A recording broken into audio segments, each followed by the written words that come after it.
Hi everyone, and welcome to the second of 4 videos going through some past exam questions on equilibrium. Right, this question we've got here is a bit of an unusual one. There's a lot of waffling here about what they've gone on, that's not really relevant. But the question here says, explain in terms of the rate of the forward reaction and the rate of the backward reaction, how the mixture of nitrogen and oxygen reaches a dynamic equilibrium containing nitrogen, oxygen and NO. So it's a bit unusual one. It's saying, how do we get to the point where we've reached an equilibrium? It's actually a really easy question, but it's a surprising one. And usually people just sort of look at it and go, I don't really know what it's asking me to write here. How would you get to an equilibrium? Well, you'd start by just doing the forward reaction. You'd mix nitrogen and oxygen together. And then the reverse reaction wouldn't be happening at all to start with. Now remember, equilibrium is the point at which the rate of the forward reaction and the backwards reaction are equal. So to get to that point, if we've only got the forwards reaction and there's no backward reaction happening at all at the start, then the forwards reaction is going to have to slow down and the backwards reaction is going to have to speed up until we get to the point where they're equal.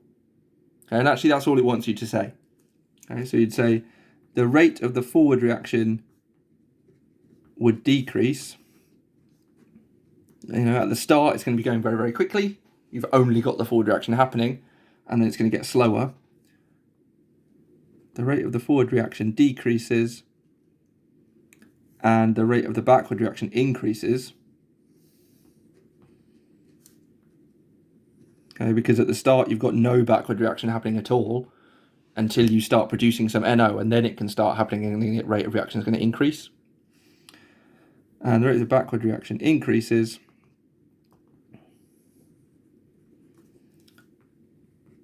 until the rates of the forward and backward reaction are equal, because that's the point of equilibrium.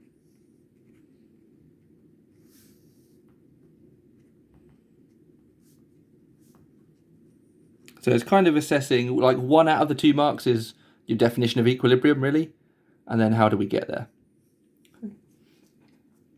Okay, right, part 2.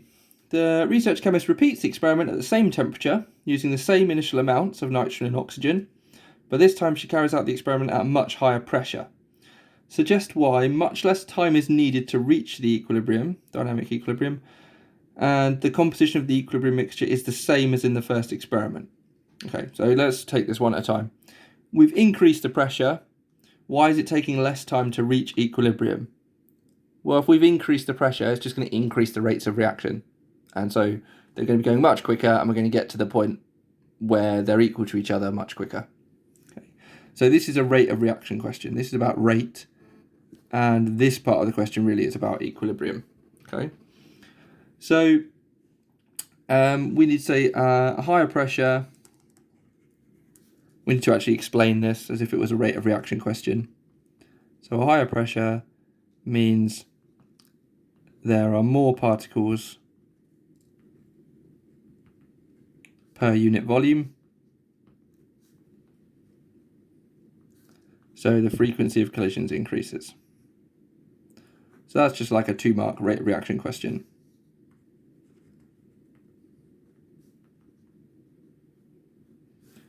More particles per unit, the frequency of collisions increases, and we didn't actually say the rate of reaction increases, did we? So we need to actually write that. And the rates, and we say the rates of both reactions, because if you increase the pressure, it's going to increase the rate of both the forwards and the backwards reaction. The reactions increase. Okay, so that's done that one. And then if we're talking about the composition of the equilibrium mixture, this is about have we shifted to the left or have we shifted to the right? And it's saying it's the same. So that's telling us it hasn't shifted anywhere. Why is that? If we go and look at our reaction, anything about pressure and equilibrium is about number of moles of gas, isn't it? And you can see I've got 1 mole of nitrogen and 1 mole of oxygen. So I've got 2 moles on this side, and then obviously I've got my 2 moles of NO on the right hand side. So if I increase the pressure, the equilibrium is going to shift to the side with fewer moles of gas, but there isn't one because it's 2 moles on both sides. Okay, and so that's why it's not going to be affected. The composition of the equilibrium mixture is going to be the same. Okay. So we can say the composition of the equilibrium mixture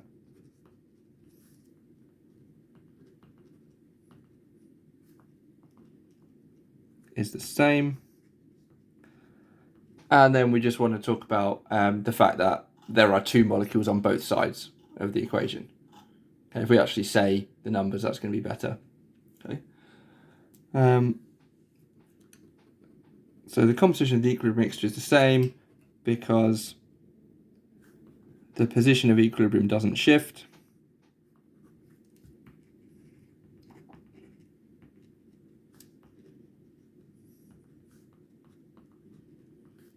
Because there are 2 moles of gas on both sides of the equation.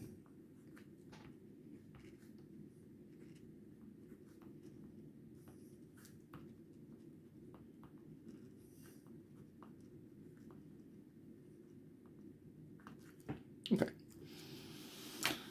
Right, it then says the reaction between nitrogen and oxygen in a car engine does not reach equilibrium. Suggest why not? Okay, well, what do we need to reach an equilibrium? We need the rates of the forward and the backward reaction to be equal, and we need a closed system. Okay, a car engine is not a closed system. It has an exhaust, doesn't it? And the gases come out the back. So you're never going to get to an equilibrium because you're not going to get the backward reaction happening fast enough. Okay, the products can't react with each other because they're just escaping into the environment. So we can just say car engine is not a closed system. And that's why you don't get to an equilibrium. It's just a 1 mark question, so that's fine. Okay, moving on. Here we've got this question about iodine.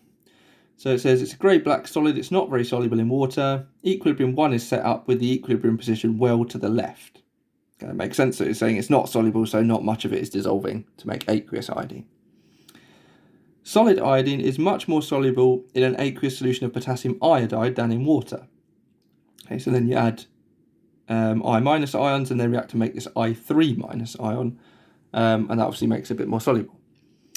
Suggest why I2 is not very soluble in water. Okay, well, for it to dissolve in water, it's got to be able to make interactions with the water molecules. You want it to make some hydrogen bonds. Obviously, it can't do that. It's not got any hydrogen. And the other thing is, it's saying it's much more soluble in this case. So why is I3 minus more soluble? Because it can then make polar interactions. You know, water's a polar molecule, isn't it? It's got a dipole. So the hydrogens, the slightly positive hydrogens from the water, will be attracted to the I3 minus ion. And they're not going to be attracted to this because it's non-polar. So we can say iodine, I2, is non-polar. So it can't form any dipole-dipole interactions. And it cannot form hydrogen bonds with the water.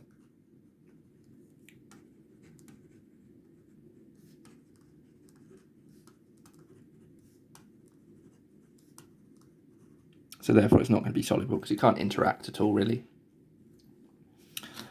Okay, then it says a student dissolves I2 in Ki, so they're dissolving it in the potassium iodide as it said. The resulting equilibrium mixture contains a certain number of moles of each thing. Calculate Kc. Give your answer to an appropriate number of significant figures. Okay, so the first thing we're going to need to do is to write the expression for Kc. Okay, and remember, if you saw the previous video, Kc is always products over reactants.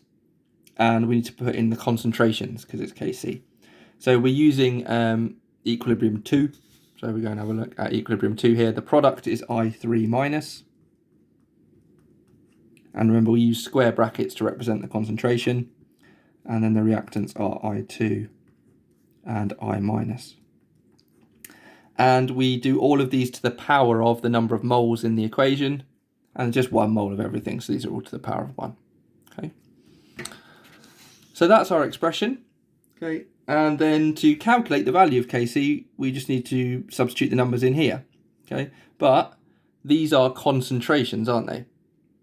Okay, these values are not concentrations, these are moles, so we need to convert them into concentrations first.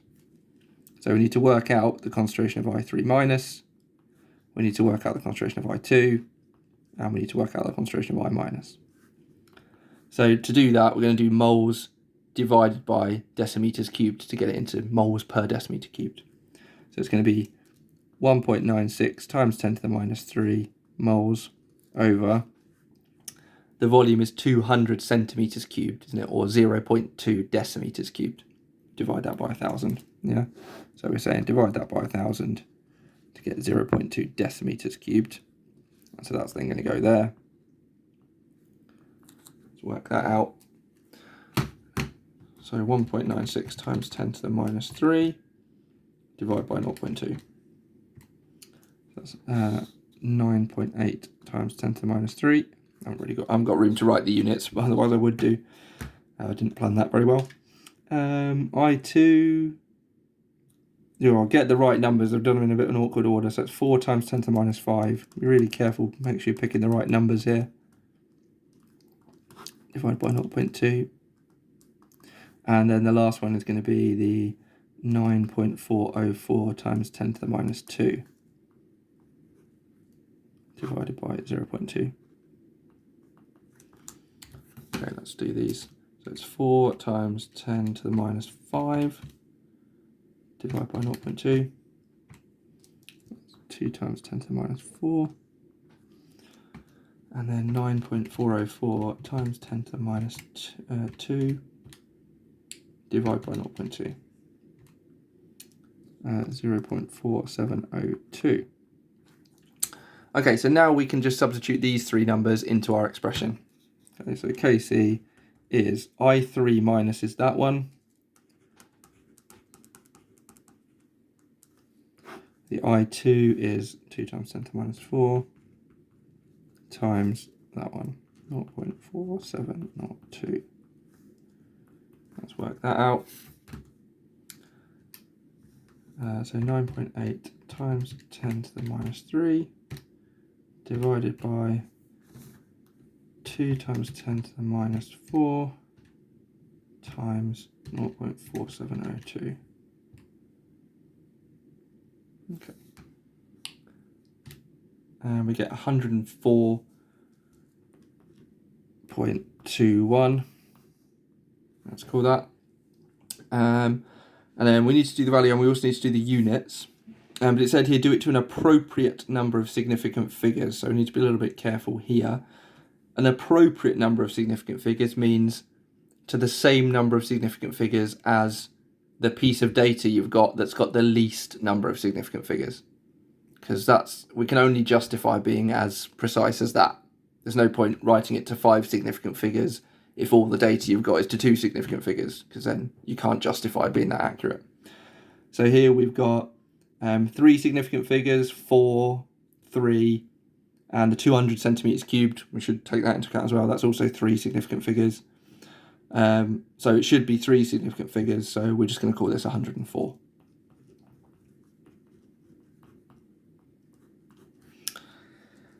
And then working out the units. Remember, to work out the units, you just substitute the units in here. So these are concentrations. So it's moles per decimeter cubed divided by moles per decimeter cubed times moles per decimeter cubed. So it's moles per decimeter cubed over moles per decimeter cubed squared. So it's to the power of 1 divided by to the power of 2. So it's moles per decimeter cubed to the power of minus 1. And so therefore it's moles to the minus 1. And then decimeters to the power of 3. And we'd usually write it that way around. If you write it the other way around, you will still get the mark. So if you put moles to the minus 1 decimeters cubed, that's fine. It's not wrong. That's the normal way of writing it. You'd usually put the positive one first, but that's not wrong. It's just not the standard way of writing it.